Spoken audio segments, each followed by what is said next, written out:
नमस्ते दोस्तों और स्वागत है आपके अपने चैनल बुक हील्स पर। क्या आपने कभी सोचा है कि कुछ लोग बहुत मेहनत करने के बाद भी आर्थिक तंगी से जूझते रहते हैं, जबकि कुछ लोग कम मेहनत करके भी अमीर बन जाते हैं? इस बड़े सवाल का जवाब छुपा है हमारी सोच में और हमारे पैसे को देखने के नजरिए में। आज मैं आपके लिए एक ऐसी किताब की समरी लेकर आया हूं जिसने दुनिया भर में लाखों लोगों की पैसों को देखने की सोच बदल दी है। रिच डैड पोर डैड, जिसे लिखा है रॉबर्ट कियोसाकी ने। ये कोई आम फाइनेंशियल बुक नहीं है। ये एक सच्ची कहानी है जो हमें दो पिताओं के जीवन से सिखाती है, जिनके विचार एक दूसरे से बिल्कुल अलग थे। रॉबर्ट कियोसाकी ने इन दोनों पिताओं से जो सबक सीखे, वही इस किताब का आधार है। दो पिताओं की कहानी, the tale of two dads. किताब में दो मुख्य पात्र हैं जो रॉबर्ट की जिंदगी में दो अलग अलग रास्ते दिखाते हैं। द पुअर डैड, गरीब पिता, ये रॉबर्ट के असली पिता थे। वह बहुत ही पढ़े लिखे थे। उन्होंने पीएचडी की थी और एक सरकारी नौकरी करते थे। उनकी सोच पारंपरिक थी। वह हमेशा रॉबर्ट से कहते थे, अच्छे से पढ़ाई करो, अच्छी नौकरी पाओ और एक सुरक्षित जिंदगी जियो। वह मानते थे कि पैसे कमाने के लिए कड़ी मेहनत और एक स्थिर सैलरी सबसे जरूरी है। वह हमेशा सिक्योरिटी को प्राथमिकता देते थे और रिस्क लेने से बचते थे। जब भी उन्हें कोई महंगी चीज खरीदनी होती थी, तो वह कहते थे, मैं ये नहीं खरीद सकता। उनका पूरा जीवन पैसों के लिए काम करने में बीत गया। द रिच डैड, अमीर पिता, ये उनके दोस्त के पिता थे। वह केवल 8वीं कक्षा तक ही पढ़े थे, लेकिन उनका दिमाग पैसों के मामले में बहुत तेज था। वह एक सफल एंटरप्रेन्योर और इन्वेस्टर थे। उनकी सोच पूरी तरह से अलग थी। वह हमेशा कहते थे, पैसे को अपने लिए काम कराना सीखो। वह जानते थे कि पैसों का सही इस्तेमाल करके आप फाइनेंशियल फ्रीडम पा सकते हैं। वह हमेशा एसेट्स पर ध्यान देते थे और इन्वेस्टिंग के मौके ढूंढते थे। जब उन्हें कोई महंगी चीज खरीदनी होती थी, तो वह यह नहीं कहते थे कि मैं यह नहीं खरीद सकता। इसके बजाय वह पूछते थे, मैं यह कैसे खरीद सकता हूं? यह सवाल उन्हें क्रिएटिव तरीके खोजने पर मजबूर करता था। उनका जीवन पैसों को अपने लिए काम कराने में बीता। इन दोनों पिताओं से रॉबर्ट ने यह सीखा कि अमीर और गरीब होने का संबंध इस बात से नहीं है कि आप कितना पैसा कमाते हैं, बल्कि इस बात से है कि आप पैसे के बारे में क्या जानते हैं और आप अपनी कमाई को कैसे खर्च या निवेश करते हैं। अमीर लोग अपने पैसों को किस तरह से मैनेज करते हैं, यही बात उन्हें बाकी लोगों से अलग बनाती है। इन्हीं दो अलग अलग सोच से रॉबर्ट ने सीखा कि अमीर लोग पैसे के बारे में क्या जानते हैं जो बाकी लोग नहीं जानते। सबक एक, चूहा दौड़, द रैट रेस। चूहा दौड़ को समझने के लिए अपने दिमाग में एक चूहे की कल्पना कीजिए जो एक पहिए पर लगातार दौड़ रहा है। वह बहुत मेहनत कर रहा है, लेकिन वह कहीं भी नहीं पहुंच रहा। वह सिर्फ उसी जगह पर घूमता रहता है। रॉबर्ट कियोसाकी कहते हैं कि दुनिया के ज्यादातर लोग इसी चूहा दौड़ में फंसे हुए हैं। ये एक ऐसा चक्र है जिसमें हम पैसे के लिए काम करते हैं और फिर उस पैसे को खर्च करने के लिए फिर से काम करते हैं, और यह चक्र कभी खत्म नहीं होता। चूहा दौड़ की जीवन शैली, द रैट रेस लाइफस्टाइल। ये दौड़ कैसे शुरू होती है? ये सब हमारी शिक्षा से शुरू होता है। हमें बचपन से सिखाया जाता है कि अच्छे से पढ़ाई करो, अच्छी नौकरी पाओ और एक सुरक्षित जिंदगी जियो। हम यही करते हैं। हम कॉलेज से अच्छी डिग्री लेते हैं और एक अच्छी सैलरी वाली नौकरी पा लेते हैं। जब हमें पहली नौकरी मिलती है तो हमें खुशी होती है, क्योंकि अब हमारे पास एक अच्छी इनकम है। लेकिन जल्द ही हमारी जिंदगी की मांग बढ़ जाती है। हम एक अच्छा घर लेते हैं, जिसे खरीदने के लिए हमें लोन लेना पड़ता है। फिर हम एक नई कार लेते हैं, जिसके लिए एक और लोन लेना पड़ता है। इसके बाद क्रेडिट कार्ड, महंगे कपड़े और छुट्टियों पर जाने का खर्च शुरू हो जाता है। अब हमारी इनकम बेशक बढ़ गई है, लेकिन उसके साथ साथ हमारे एक्सपेंसेस भी बढ़ गए हैं, और इन सभी खर्चों को पूरा करने के लिए हमें हर महीने काम पर वापस जाना पड़ता है। अगर हम काम पर नहीं जाएंगे तो हमारी जिंदगी पूरी तरह से रुक जाएगी। हम सोचते हैं कि प्रमोशन या ज्यादा सैलरी मिल जाएगी तो हम इस चक्र से बाहर निकल जाएंगे, लेकिन जैसे ही हमारी सैलरी बढ़ती है, हमारा खर्च भी उसी अनुपात में बढ़ जाता है। हम एक बड़ा घर या एक महंगी कार खरीद लेते हैं और फिर से उसी जगह पर पहुंच जाते हैं जहां से हमने शुरू किया था। इसी अंतहीन चक्र को चूहा दौड़ कहा जाता है। इस दौड़ के पीछे का मनोविज्ञान, the psychology behind the rat race, Robert Kiyosaki कहते हैं कि यह सिर्फ एक फाइनेंशियल समस्या नहीं है, बल्कि एक मानसिक समस्या है। इस दौड़ के पीछे दो भावनाएं काम करती हैं, डर और लालच। डर, हमें नौकरी खोने का डर होता है। हमें इस बात का डर होता है कि अगर हम काम नहीं करेंगे तो हम अपने बिल कैसे चुकाएंगे। ये डर हमें हर सुबह बिस्तर से उठकर काम पर जाने के लिए मजबूर करता है, भले ही हम वह काम पसंद न करते हों। लालच, जब हम पैसा कमाते हैं तो हमारे मन में यह लालच आता है कि हम एक बेहतर लाइफस्टाइल, जी, हम सोचते हैं कि एक बड़ी कार या एक महंगा फोन खरीदने से हम खुश रहेंगे। यह लालच हमें और ज्यादा खर्च करने के लिए प्रेरित करता है और इस तरह हम और ज्यादा डेट में डूबते जाते हैं। ये दोनों भावनाएं हमें इस चूहा दौड़ में फंसाए रखती है। हम डर के मारे काम करते हैं और लालच के कारण खर्च करते हैं। अमीर पिता का नजरिया, the rich dad's perspective. Robert के अमीर पिता ने इस चूहा दौड़ को एक जाल, ट्रैप की तरह देखा। उनका लक्ष्य इस दौड़ में बेहतर दौड़ना नहीं था, बल्कि इस दौड़ से पूरी तरह से बाहर निकलना था। उन्होंने रॉबर्ट को सिखाया कि जब आप पैसों के लिए काम करते हैं तो आप इस दौड़ में फंसे रहते हैं, लेकिन जब आपके पैसे आपके लिए काम करते हैं तो आप आजाद हो जाते हैं। अमीर लोग अपनी इनकम को खर्च करने के बजाय उसे असेट्स, संपत्ति खरीदने में लगाते हैं। ये एसेट्स ही उनके लिए पैसा कमाते हैं। जब आपके एसेट्स से आने वाला पैसा आपके खर्चों से ज्यादा हो जाता है तो आप चूहा दौड़ से बाहर निकल जाते हैं। इसका मतलब है कि आपको अपने बिल चुकाने के लिए नौकरी करने की जरूरत नहीं पड़ती। इस दौड़ से बाहर कैसे निकलें? How to escape the rat race. अपनी सोच बदलो। सबसे पहले यह स्वीकार करें कि एक सुरक्षित नौकरी ही सब कुछ नहीं है। अपनी सोच को मैं यह कैसे खरीद सकता हूं में बदलें, बजाय इसके कि मैं यह नहीं खरीद सकता। वित्तीय शिक्षा लो, स्कूल में हमें पैसों के बारे में नहीं सिखाया जाता। अपनी फाइनेंशियल लिटरेसी बढ़ाओ, किताबें पढ़ो, इन्वेस्टिंग के बारे में सीखो और समझो कि पैसा कैसे काम करता है। संपत्ति खरीदना शुरू करो, छोटे छोटे कदमों से ही सही, लेकिन असेट्स खरीदना शुरू करो जो आपकी जेब में पैसा डालें। डर और लालच पर काबू पाओ। अपने डर और लालच को पहचानो और उन्हें नियंत्रित करना सीखो। सबक दो, संपत्ति और देनदारी, assets versus liabilities. Robert Kiyosaki कहते हैं कि यह उनके अमीर पिता की सबसे बड़ी सीख थी। ये एक ऐसा सबक है जो हमें स्कूल में नहीं सिखाया जाता और यही वजह है कि ज्यादातर लोग आर्थिक रूप से संघर्ष करते रहते हैं। देनदारी को संपत्ति समझना, mistaking liabilities for assets. Robert Kiyosaki कहते हैं, अमीर लोग संपत्ति खरीदते हैं, गरीब और मध्यम वर्ग देनदारियां खरीदते हैं, लेकिन उन्हें लगता है कि वे संपत्ति खरीद रहे हैं। ये बात सुनने में थोड़ी अजीब लग सकती है, लेकिन यही फाइनेंशियल वर्ल्ड का सबसे बड़ा सच है। हम में से ज्यादातर लोग यही गलती करते हैं। हम एक बड़ा घर खरीदते हैं और उसे अपनी सबसे बड़ी एसेट मानते हैं। हम एक महंगी गाड़ी खरीदते हैं और सोचते हैं कि यह हमारी सक्सेस का प्रतीक है, लेकिन ये चीजें अक्सर हमारी सबसे बड़ी लायबिलिटीज होती हैं। संपत्ति क्या है?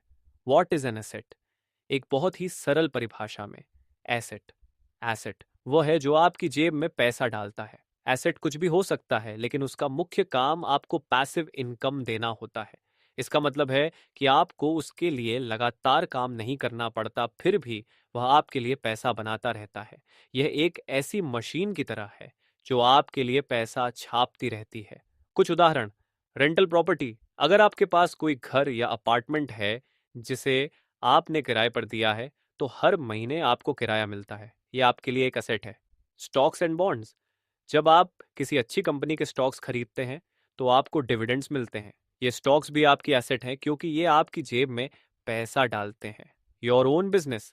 अगर आपके पास एक ऐसा बिजनेस है जो आपके बिना भी चलता है और आपको मुनाफा देता है, तो वह भी एक एसेट है। Intellectual property. अगर आपने कोई किताब लिखी है या कोई पैटेंट लिया है, तो उससे आपको मिलने वाली रॉयल्टी भी एक एसेट है। अमीर लोग इसी तरह के एसेट्स खरीदने पर अपना ध्यान केंद्रित करते हैं। उनका लक्ष्य होता है कि उनके एसेट्स से आने वाली इनकम उनके खर्चों से ज्यादा हो जाए। जब ऐसा होता है तो उन्हें अपने बिल चुकाने के लिए नौकरी करने की जरूरत नहीं पड़ती। इसे ही फाइनेंशियल फ्रीडम कहते हैं। देनदारी क्या है? What is a liability? इसकी परिभाषा भी उतनी ही सरल है। देनदारी, लायबिलिटी, वह है जो आपकी जेब से पैसा निकालती है।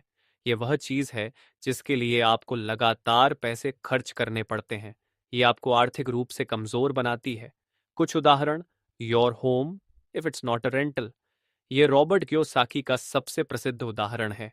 हम सभी अपने घर को एक एसेट मानते हैं, लेकिन अगर आप उसमें रहते हैं तो वह आपकी जेब से पैसा निकालता है।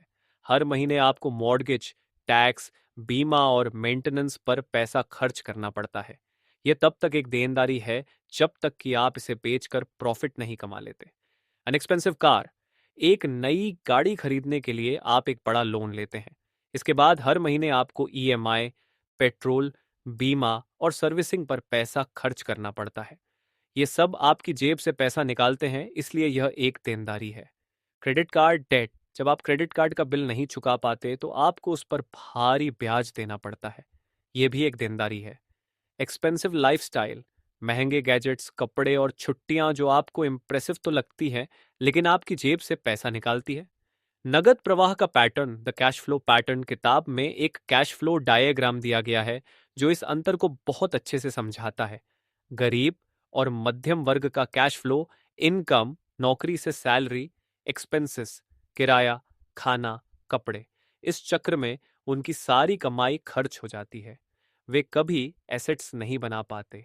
अमीर लोगों का कैश फ्लो: इनकम, नौकरी से salary, assets, share, rental property, कुल इनकम, निवेश से कमाई, एक्सपेंसेस, विलासिता का खर्च। अमीर लोग अपनी कमाई का इस्तेमाल एसेट्स खरीदने के लिए करते हैं और फिर ये एसेट्स उनके लिए और पैसा बनाते हैं। इससे उनका इनकम का प्रवाह लगातार बढ़ता जाता है। सबक 3: पैसों की शिक्षा, फाइनेंशियल लिटरेसी। ये एक ऐसा सबक है जो हमें स्कूल में नहीं सिखाया जाता, और रॉबर्ट कियोसाकी के अनुसार यही वजह है कि ज्यादातर लोग अमीर नहीं बन पाते। हम सभी को लगता है कि सफल होने के लिए सिर्फ अच्छी शिक्षा और अच्छी नौकरी काफी है। हम स्कूल में गणित, विज्ञान और इतिहास जैसे विषय तो पढ़ते हैं, लेकिन हमें कभी यह नहीं सिखाया जाता कि पैसों को कैसे मैनेज करें, इन्वेस्ट कैसे करें या टैक्सेस कैसे काम करते हैं। यही फाइनेंशियल लिटरेसी की कमी है। फाइनेंशियल लिटरेसी क्या है? What is financial literacy? Financial literacy का मतलब सिर्फ पैसा कमाना नहीं है। इसका मतलब है पैसों की भाषा को समझना। ये सीखना कि पैसा कैसे काम करता है और आप उसे अपने लिए कैसे काम करा सकते हैं। ये 4 मुख्य स्तंभों पर आधारित है। अकाउंटिंग, लेखांकन। अपने पैसों को ट्रैक करना, ये समझना कि कहाँ से पैसा आ रहा है, इनकम, और कहाँ जा रहा है, एक्सपेंसेस, और आपके पास कौन सी एसेट्स हैं और कौन सी लायबिलिटीज हैं। इन्वेस्टिंग, निवेश। यह सीखना कि पैसों से और पैसा कैसे बनाया जाता है। स्टॉक्स, रियल एस्टेट या बिजनेस में निवेश करके आप अपने पैसे को बढ़ा सकते हैं। मार्केट नॉलेज, बाजार का ज्ञान। यह समझना कि बाजार के उतार चढ़ाव को कैसे पहचानें और मौकों को कैसे भुनाएं। लॉ एंड टैक्सेस, कानून और कर। यह समझना कि टैक्स लॉज कैसे काम करते हैं और आप कानूनी तरीके से अपने टैक्स को कैसे बचा सकते हैं। गरीब पिता का शिक्षा पर नजरिया, the poor dad's perspective on education. Robert के असली पिता, जो बहुत पढ़े लिखे थे, उनका मानना था कि अच्छी शिक्षा ही सफलता की कुंजी है। उनका यही नजरिया था कि स्कूल में अच्छे नंबर लाओ ताकि तुम्हें एक अच्छी नौकरी मिल सके। उनका ध्यान सिर्फ नौकरी करने और सैलरी पाने पर था, लेकिन उन्हें यह नहीं सिखाया गया था कि एक बार सैलरी मिल जाए तो उसे कहाँ इन्वेस्ट करना है। उन्होंने हमेशा पैसों के लिए काम किया और उनकी शिक्षा ने उन्हें एक अच्छा एम्प्लॉय बनाया, न कि एक ओनर। अमीर पिता का शिक्षा पर नजरिया, the rich dad's perspective on education. इसके विपरीत उनके अमीर पिता का मानना था कि स्कूल की शिक्षा काफी नहीं है। वे कहते थे, पढ़ाई करो ताकि तुम पैसों के लिए काम करो, या पढ़ाई करो ताकि तुम पैसों को अपने लिए काम कराना सीखो। उनका मानना था कि असली शिक्षा स्कूल के बाहर मिलती है। ये किताबें पढ़कर, सेमिनार में जाकर, और सबसे जरूरी, खुद पैसा निवेश करके मिलती है। वे रॉबर्ट को हर काम करने के लिए प्रेरित करते थे। वे कहते थे कि गलतियां करने से मत डरो, क्योंकि वही तुम्हारी सबसे बड़ी सीख होंगी। इसी प्रैक्टिकल शिक्षा ने रॉबर्ट को सिखाया कि कैसे एसेट्स बनाए जाते हैं और लायबिलिटीज से बचा जाता है। टैक्स का खेल, द गेम ऑफ टैक्सेस, ये एक ऐसा मुद्दा है जो इस किताब को और भी खास बनाता है। रॉबर्ट कियोसाकी कहते हैं कि अमीर लोग टैक्स सिस्टम को समझते हैं और उसे अपने फायदे के लिए इस्तेमाल करते हैं, जबकि बाकी लोग इसके शिकार बनते हैं। नौकरी करने वालों का कैश फ्लो, पहले वे पैसा कमाते हैं, फिर सरकार उस पर टैक्स लगाती है और जो बचता है उसे वे खर्च करते हैं। बिजनेस ओनर्स का कैश फ्लो, वे पहले पैसा कमाते हैं, फिर अपने सारे खर्चों को बिजनेस एक्सपेंसेस के रूप में काटते हैं और उसके बाद बचे हुए मुनाफे पर टैक्स देते हैं। ये कैश फ्लो का अंतर ही अमीरों को और अमीर बनाता है। ये कोई गैर कानूनी काम नहीं है, बल्कि सिस्टम को समझना और उसका सही उपयोग करना है। अपनी वित्तीय शिक्षा आज ही शुरू करें। Start your financial education today. Rich dad poor dad हमें सिखाती है कि आप अपनी वित्तीय शिक्षा को किसी और के भरोसे नहीं छोड़ सकते। यह आपकी खुद की जिम्मेदारी है। किताबें पढ़ें। आज ही पर्सनल फाइनेंस और इन्वेस्टिंग पर किताबें पढ़ना शुरू करें। सलाहकार ढूंढें। Find mentors. ऐसे लोगों से सीखें जो आर्थिक रूप से सफल हैं। उनसे सलाह लें कि वे क्या करते हैं। कार्रवाई करें, टेक एक्शन। सिर्फ पढ़ने से कुछ नहीं होगा। छोटे छोटे इन्वेस्टमेंट्स करना शुरू करें। भले ही वह 1,000 रुपए का हो, लेकिन वह आपको व्यावहारिक अनुभव देगा। बातचीत बदलें। अपने दोस्तों और परिवार से पैसों को इन्वेस्ट करने और एसेट्स बनाने के बारे में बात करें, न कि सिर्फ खर्च करने के बारे में। सबक 4, अपनी सोच बदलो। Change your mindset. Robert Kiyosaki कहते हैं कि यह उनके अमीर पिता की सबसे बड़ी सीख थी। वे कहते हैं कि सिर्फ पैसों के बारे में जानना काफी नहीं है, जब तक कि आप एक अमीर जैसी सोच न रखें, क्योंकि आपकी सोच ही आपकी सफलता या असफलता का असली कारण बनती है। आपका माइंडसेट एक ऐसा ऑपरेटिंग सिस्टम है जो आपके हर काम और हर फाइनेंशियल फैसले को नियंत्रित करता है। गरीब पिता की सोच, डर और आलस। The poor dad's mindset, fear and laziness. किताब में रॉबर्ट अपने गरीब पिता की सोच के बारे में बताते हैं, जो उन्हें चूहा दौड़ में फंसाए रखती थी। इस सोच के पीछे दो सबसे बड़ी भावनाएं काम करती हैं। डर, फियर। सबसे बड़ा डर होता है पैसे खोने का डर। यही डर हमें रिस्क लेने से रोकता है। हम इन्वेस्टमेंट करने से डरते हैं। हम एक नया बिजनेस शुरू करने से डरते हैं, क्योंकि हमें लगता है कि हम अपना सारा पैसा खो देंगे। हम सिर्फ एक सुरक्षित नौकरी को प्राथमिकता देते हैं और जिंदगी भर उसी में फंसे रहते हैं। आलस, लेजीनेस। यहां आलस का मतलब सिर्फ शारीरिक आलस नहीं है। रॉबर्ट कहते हैं कि ये माइंड का आलस है। ये वह आलस है जो हमें कुछ नया सीखने, कुछ नया करने और कुछ अलग सोचने से रोकता है। जब हम कहते हैं कि मैं ये नहीं खरीद सकता, तो ये अक्सर आलस होता है जो हमें ये सोचने से रोकता है कि मैं यह कैसे खरीद सकता हूं। यह आलस हमें अपनी समस्याओं का हल निकालने से बचाता है और हमें बहाने बनाने के लिए प्रेरित करता है। गरीब पिता की सोच में एक और कमी, सिनिसिज्म, था। जब भी कोई नया इन्वेस्टमेंट का मौका आता तो वे कहते, यह काम नहीं करेगा, या वे लोग तो बहुत चालाक हैं।